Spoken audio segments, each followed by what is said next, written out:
நாமக்கல் மாவட்டம் பிள்ளாநல்லூர் ஏரியிலிருந்து போலி பர்மிட் மூலம் நெடுஞ்சாலைத்துறைக்கு என்று கூறி மண் அள்ளப்படுவதாக குற்றச்சாட்டு எழுந்துள்ளது. இதனிடையே பர்மிட் இல்லாமல் மண்ணை அள்ளிய டிப்பர் லாரிகளை புதுச்சத்திரம் போலீசார் பறிமுதல் செய்தனர். இதுகுறித்த விவரங்களோடு இணைகிறார் நம்முடைய செய்தியாளர் கௌரி சங்கர். கௌரி, முழு விவரங்கள். வணக்கம்.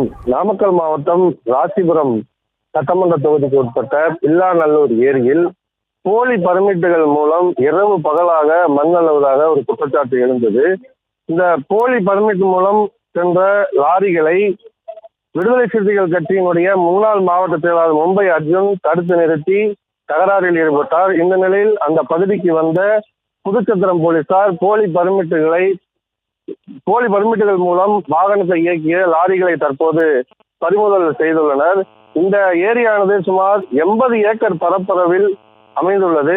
இந்த பிள்ளாநல்லூர் ஏரியில் அரசாங்க டெண்டர் என்ற பெயரில் ஓமலூர் சங்ககிரி தேசிய நெடுஞ்சாலை பணிக்கு ஒப்பந்ததாரர் கார்த்தி என்று கனிம வளங்களை கொள்ளையடித்து வருவதாக ஒரு குற்றச்சாட்டும் எழுந்துள்ளது. மேலும் இந்த ஓமலூர் சங்ககிரி தேசிய நெடுஞ்சாலை பணி என்ற பெயரில் பிள்ளாநல்லூர் ஏரியில் மாவட்ட ஆட்சியர் உத்தரவின் பெயரில் இளங்கோவன் என்பவருக்கு மண்ணல்ல சிறப்பு அனுமதி வழங்கப்பட்டுள்ளதாகவும் கூறப்படுகிறது.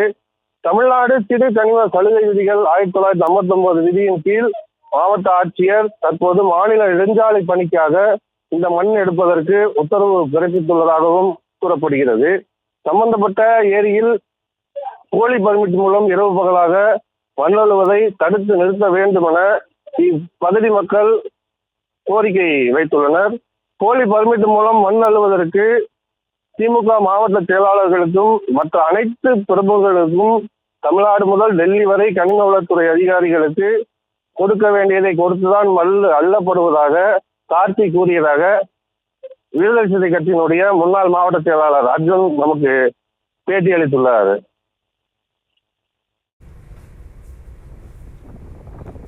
விவரங்களுக்கு நன்றி கௌரி சங்கர்.